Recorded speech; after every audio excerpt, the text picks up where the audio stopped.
राजा के घर एक राजकुमार ने जन्म लिया। राजकुमार स्वभाव से ही कम बोलते थे।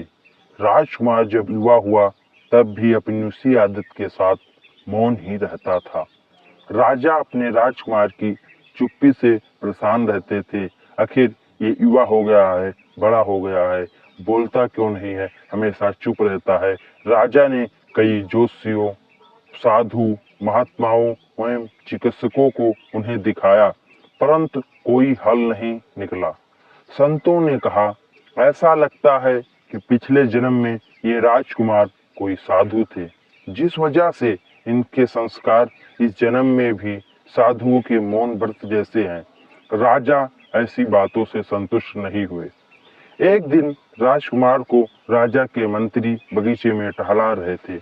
उसी समय एक कावा पेड़ की डाल पर बैठकर काव काव करने लगा। मंत्री ने सोचा कि कावे की आवाज से राजकुमार परेशान होंगे, इसलिए मंत्री ने कावे को गोली मार दी।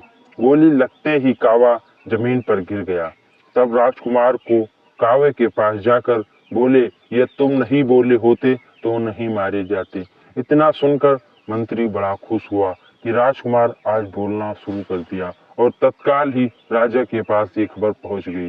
राजा भी बहुत खुश हुआ और मंत्री को ढेर सारा उपहार दिया। कई दिन बीत जाने के बाद भी राजकुमार चुप ही रहते थे। राजा को मंत्री की बात पर संदेह हो गया, किसने मुझसे झूठ कहा है, और उसको गुस्सा आ गई और राजा ने मंत्री को फांसी पर लटकने का हुक्म दे दिया।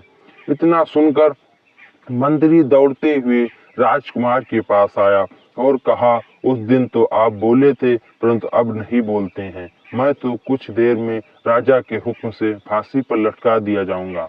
मंत्री की बात सुनकर राजकुमार बोले, यह तुम भी नहीं बोले होते आज तुम्हें भी फांसी का हुक्म नहीं होता।